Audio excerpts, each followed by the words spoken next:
Dear students, today we are going to start with the gravitational potential. Gravitational potential क्या होता है कि किसी जगह पर मान लिया ये एक मास रखा हुआ है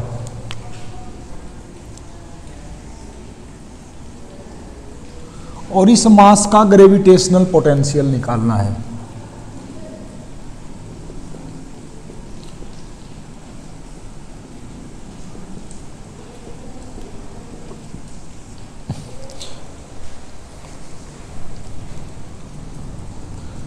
Okay, this is not visible.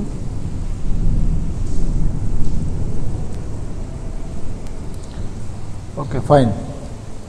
तो इस मास का मुझे ग्रेविटेशनल पोटेंशियल निकालना है किसी एक लोकेशन पर, मान लिया यहाँ पर निकालना है। तो मैं क्या करूँगा, एक यूनिट मास को जिसका मैग्नीट्यूड यूनिट हो उसको थोड़ा सा नज़दीक मान लेता हूँ इसको। दिस इज द मास और यहाँ पर इसका ग्रेविटेशनल पोटेंशियल निकालना है। एक इनफाइनाइट डिस्टेंस पर मैंने यूनिट मास को मान लिया।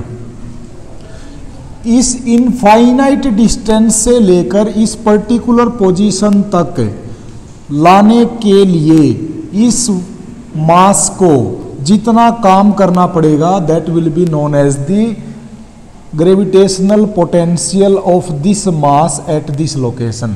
तो ग्रेविटेशनल पोटेंशियल की क्या डेफिनेशन बन गई, this is work done per unit mass for bringing a mass from infinity to that location, जहां पर भी ग्रेविटेशनल पोटेंशियल इसका निकालना है। अब इसका ग्रेविटेशनल पोटेंशियल कैलकुलेट करना है, वो है इनफाइनाइट डिस्टेंस पे। हम क्या करते हैं, इनफाइनाइट डिस्टेंस का तो हमें कोई नॉलेज है ही नहीं। अब क्या करें, तो हम सबसे पहले क्या करेंगे, इसको एक नॉन लोकेशन पर मान लेंगे कि इनफाइनाइट से लेके किसी नॉन लोकेशन तक ले आए। ऐसे ही जर्नल लोकेशन x डिस्टेंस और फिर इस x से लेके dx तक लाने में कितना वर्क डन करना पड़ा वो निकाल लेंगे। वो निकल जाएगा small work done for bringing this unit mass from this location to dx distance. उसका इंटीग्रेशन कर देंगे इनफाइनाइट से लेके r तक, then we will get the total work done per unit mass for bringing this mass from infinity to position r। तो ये technique लगाएंगे हम लोग। अब यहाँ पर फोर्स कितना लगेगा, एक मास m है, एक यूनिट मास है, दोनों के बीच की डिस्टेंस x है। तो उस लोकेशन पर फोर्स की वैल्यू क्या आ जाएगी,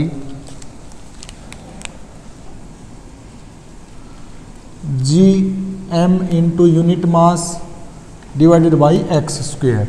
ये आ गई फोर्स की वैल्यू। इस लोकेशन पर इतना फोर्स होगा G M by x square.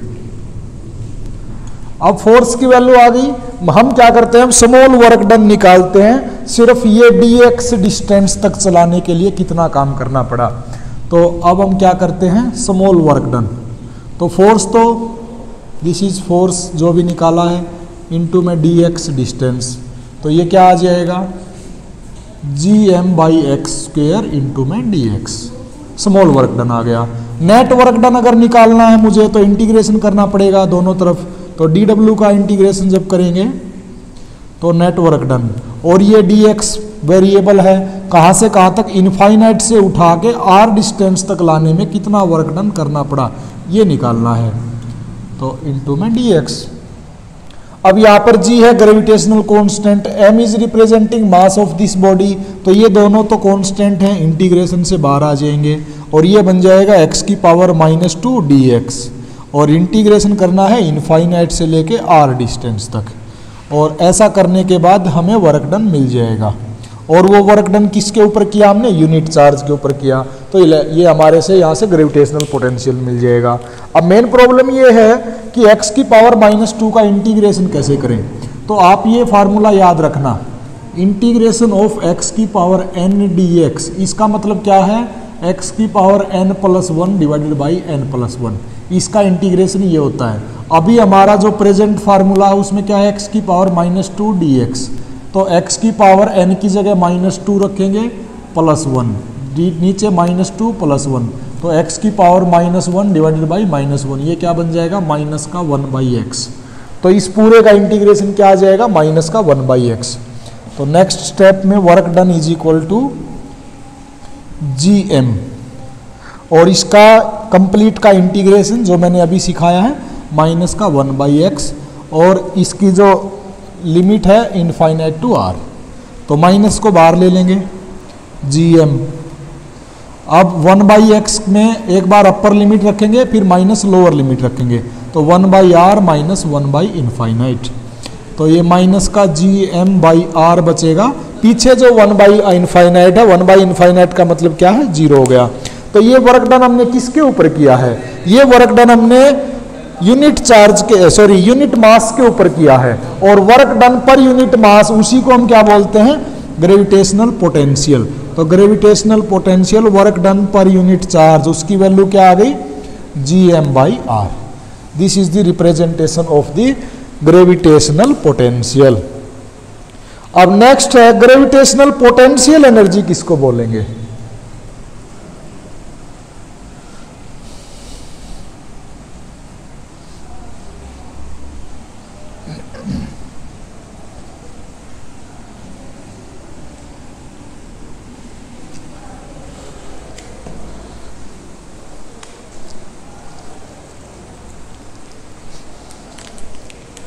Gravitational potential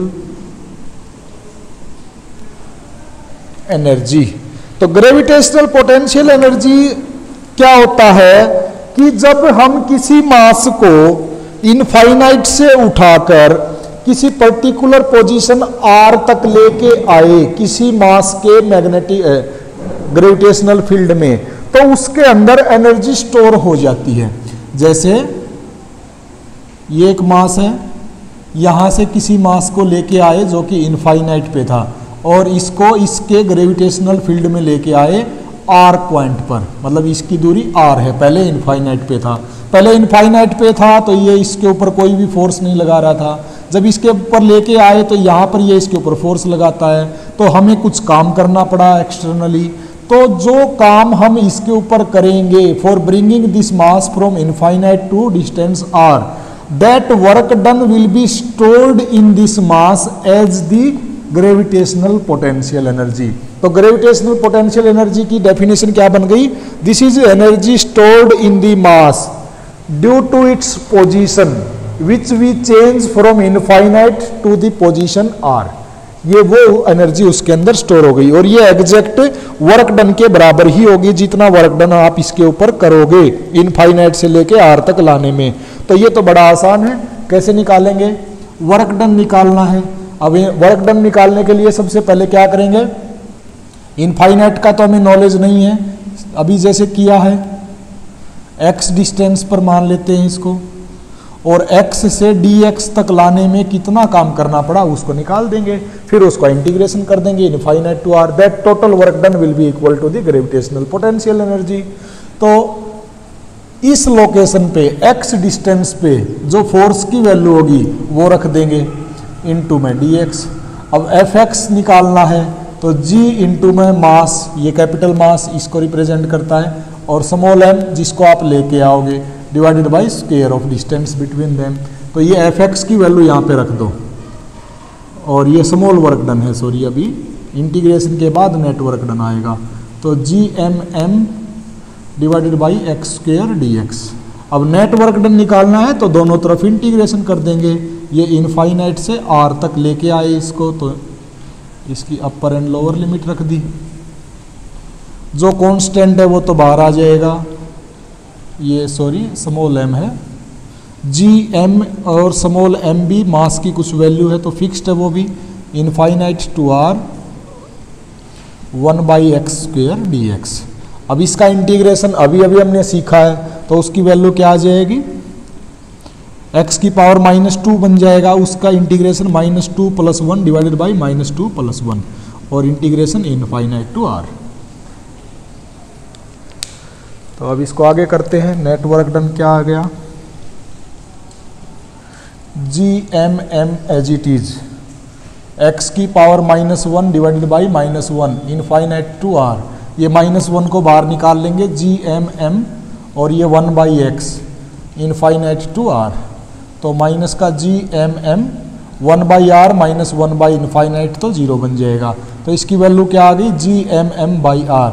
इतना टोटल वर्क डन हमें करना पड़ेगा for bringing this mass m from infinity to this position r, and this work done will be stored in this mass as its position energy. इसकी खुद की position के change होने की वजह से इसके अंदर एनर्जी की फॉर्म में स्टोर हो जाएगा, और पोजीशन की वजह से अगर किसी की अंदर कोई एनर्जी होती है उसको बोलते हैं ग्रेविटेशनल पोटेंशियल एनर्जी। मतलब उसकी वो एक पोटेंशियल एनर्जी होती है पोजीशन की वजह से, और वो पोजीशन की चेंज होने से उसमें क्या चेंज आया है, ग्रेविटेशनल फोर्स का चेंज आया है। पहले उस पर नहीं लगता था, फिर बाद में लगने लगा, तो ये उसकी एनर्जी हो गई। तो एक बात तो हमें पता चल गया कि ये जो ग्रेविटेशनल पोटेंशियल एनर्जी हमने अभी निकाली है, ये work done is equal to energy हो जाएगी। और उससे पहले जो ग्रेविटेशनल पोटेंशियल निकाला था, ग्रेविटेशनल पोटेंशियल की वैल्यू क्या निकाली थी हमने gm/r, और उसमें भी बार माइनस था। उसमें और इसमें दोनों में क्या डिफरेंस है, बस इसमें एक m और अलग से लगा है। तो u is equal to gravitational potential into में मास, वो क्या बन जाएगा ग्रेविटेशनल पोटेंशियल इंटू में mass is equal to gravitational potential energy, ये इसके बराबर होता है।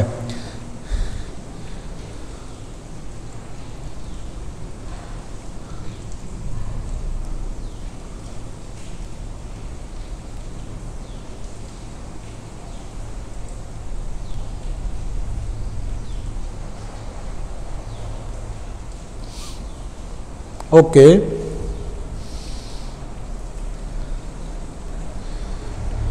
अभी आगे करते हैं।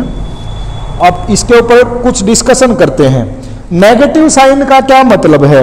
नेगेटिव साइन ये रिप्रेजेंट करता है कि ग्रेविटेशनल फोर्स जो है वो हमेशा अट्रैक्टिव होता है नेचर में। उस अट्रैक्टिव फोर्स होने की वजह से आपको इस मास को इसके पास लेके आना है। मतलब क्या है इस बात का, ये तो ऑलरेडी अट्रैक्ट करता है, तो हमें जो फोर्स लगाना पड़ेगा वो नेगेटिव डायरेक्शन में लगाना पड़ेगा। हम बोल तो क्या रहे हैं कि इसको यहां तक लाने के लिए कितना काम करना पड़ा। अगर ये अट्रैक्ट करेगा तो ये तो खुद ही अट्रैक्ट करेगा, खुद ही अपने पास बुलाएगा।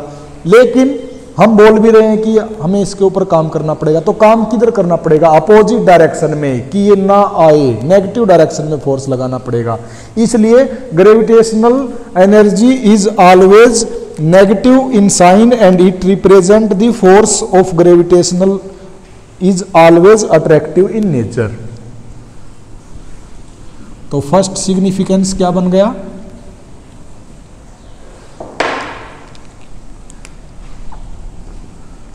Negative sign of gravitational energy represent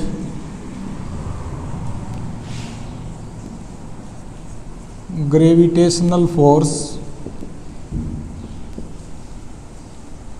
is always attractive in nature।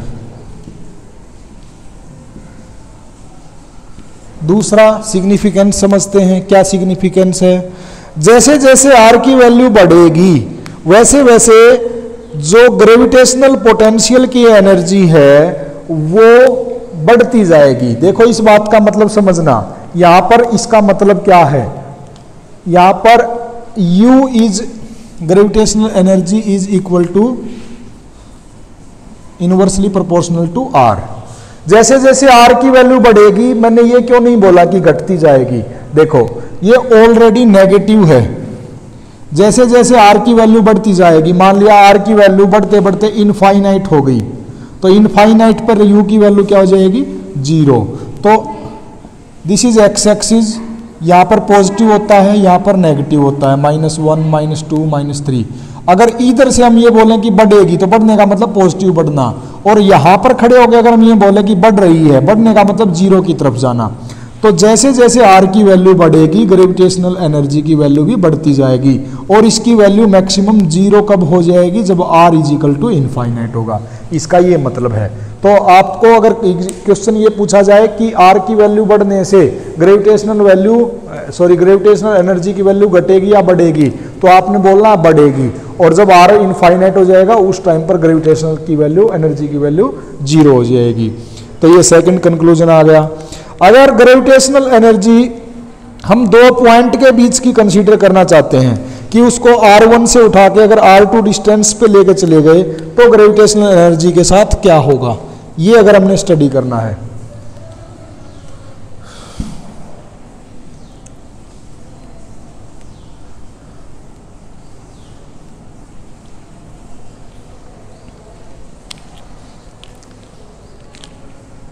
If we change the position from R1 to R2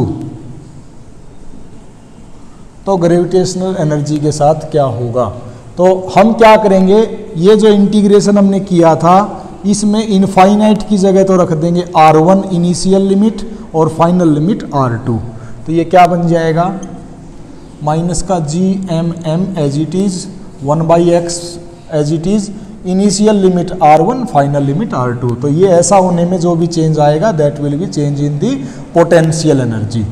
तो माइनस का GMM 1/R2 माइनस 1/R1, तो इतना चेंज हो जाएगा।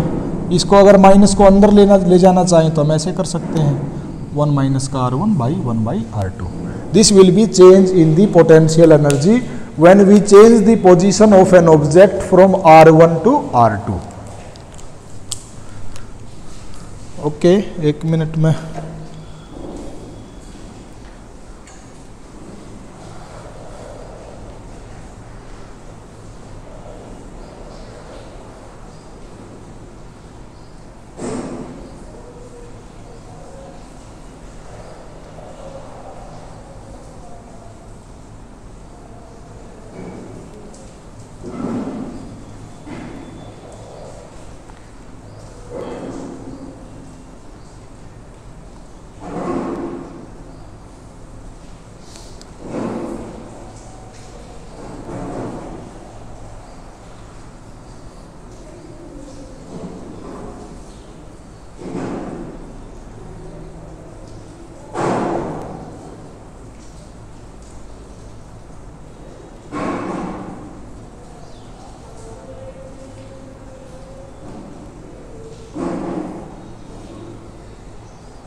ठीक है।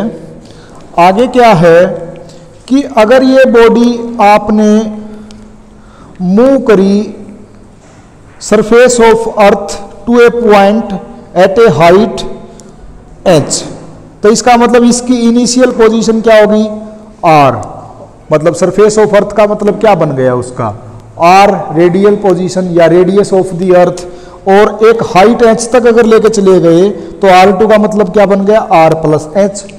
तो सेकंड इसमें फोर्थ पॉइंट है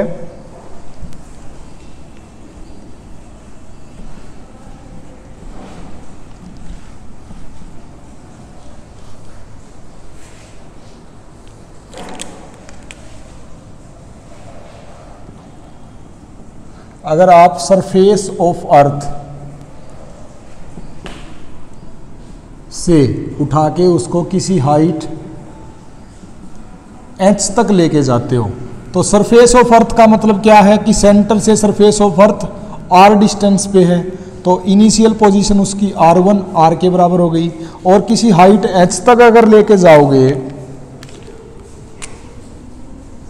मान लिया this is representation of height h, तो अब इसकी दूरी क्या हो जाएगी, ये net r radius of earth plus में हाइट h, तो ये R2 की वैल्यू आ जाएगी। तो R1 भी पता है R के बराबर है और R2 R प्लस H के बराबर है, दोनों वैल्यू यहाँ पे पुट कर देते हैं, देखते हैं एनर्जी की वैल्यू क्या आती है।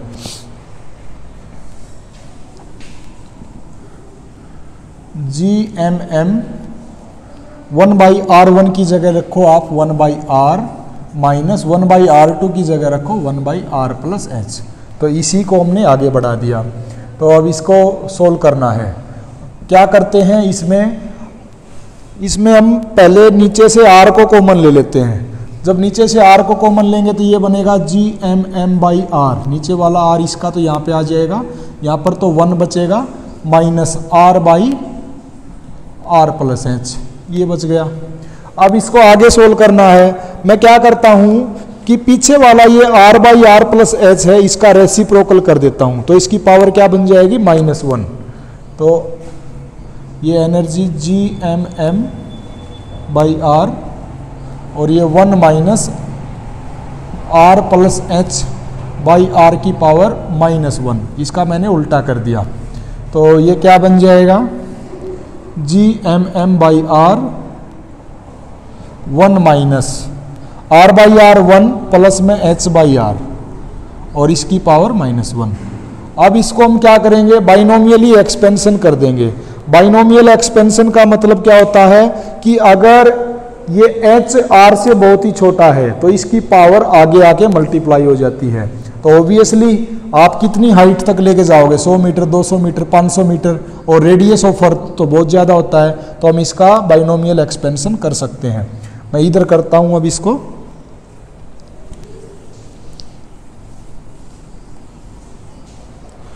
तो ये एनर्जी की वैल्यू क्या आ जाएगी,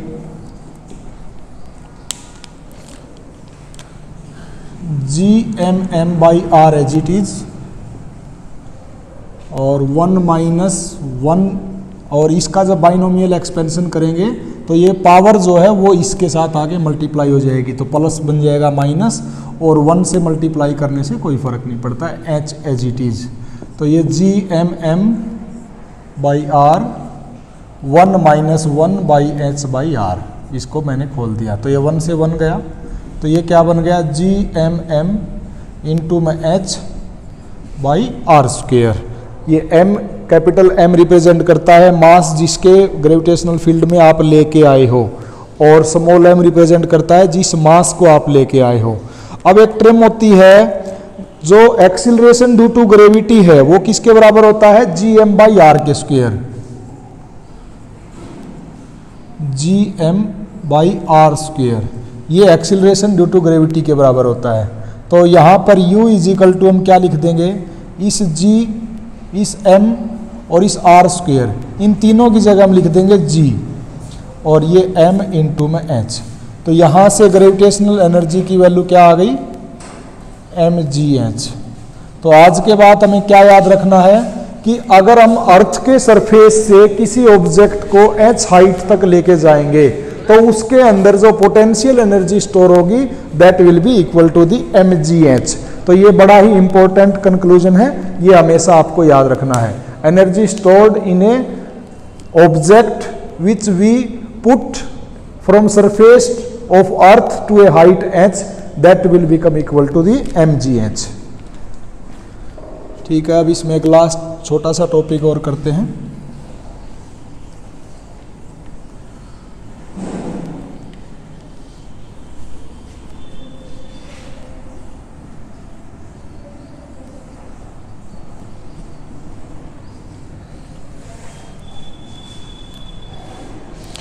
अब नेक्स्ट सीखते हैं कि ग्रेविटेशनल पोटेंशियल और ग्रेविटेशनल फील्ड के बीच आपस में क्या रिलेशनशिप है। तो next is relationship between gravitational potential and gravitational field.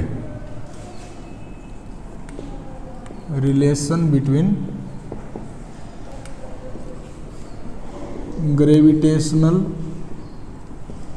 Potential and gravitational field.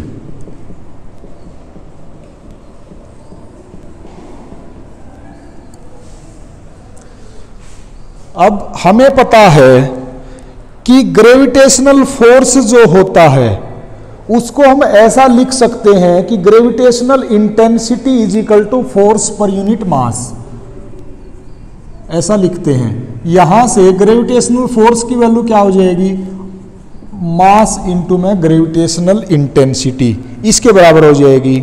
अब अगर वर्क डन करना है, हमें किसी पार्टिकल को डिस्प्लेस करना है B से लेकर A तक, बी से लेकर ए तक अगर उसको डिस्प्लेस करेंगे तो कितना वर्क डन करना पड़ेगा। तो फॉर डिस्प्लेसिंग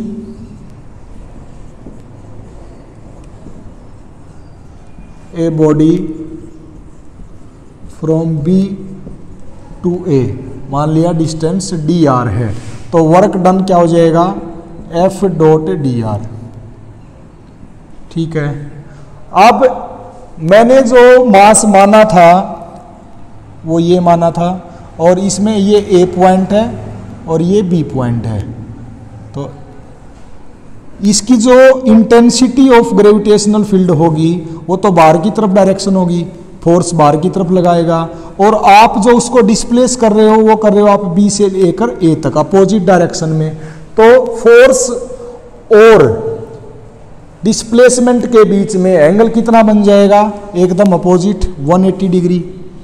तो उस सिचुएशन में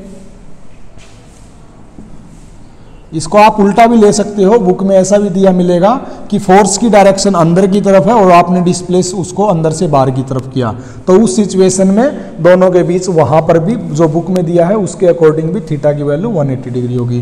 तो डी डब्ल्यू क्या हो जाएगा एफ डी आर कोस 180, तो ये कोस 180 की वैल्यू माइनस होती है, तो ये एफ इंटू में डी आर, इतना वर्क डन हो जाएगा। अब हमारे पास जब वर्क डन की वैल्यू ये आ गई, हम क्या करते हैं इस फोर्स की जगह वैल्यू पुट कर देते हैं मास इंटू में ये जो ग्रेविटेशनल इंटेंसिटी आई है, तो ये वैल्यू पुट कर देंगे, तो वहां से डी डब्ल्यू की वैल्यू क्या बन जाएगी minus M I D R. तो डी डब्ल्यू की वैल्यू बन गई, एफ की जगह मैंने रख दिया एम आई इंटू में डी आर। अब यहां पर डी डब्ल्यू बाई एम ये मैंने ऐसे लिख दिया, बाकी as it is i D r. D डब्ल्यू बाई एम क्या रिप्रेजेंट करता है work done per unit mass, ये रिप्रेजेंट करता है ग्रेविटेशनल पोटेंशियल को कि कितना पोटेंशियल चेंज हुआ, तो d v is equal to minus का आई डी आर बन गया। तो यहां से आई की वैल्यू क्या बन जाएगी माइनस का d v by D R. तो ये आई क्या है ग्रेविटेशनल जो इंटेंसिटी होती है फील्ड उसकी कितनी स्ट्रेंथ है ये उसको रिप्रेजेंट करता है, strength of the gravitational field जिसको हम बोलते हैं ग्रेविटेशनल इंटेंसिटी। और डीवी बाई डी आर क्या रिप्रेजेंट करता है कि ग्रेविटेशनल पोटेंशियल कितना चेंज हुआ with the change of the position, जिसको हम बोलते हैं ग्रेडियंट ऑफ ग्रेविटेशनल पोटेंशियल। तो इंटेंसिटी ऑफ ग्रेविटेशनल फील्ड किसके बराबर हो गई negative of the gradient of gravitational potential is equal to the intensity of the gravitational field. तो ये रिलेशनशिप होता है, आपको इसको याद रखना है और कैसे ड्राइव किया है ये याद रखना है। तो आज के लिए स्टॉप करते हैं, थैंक यू।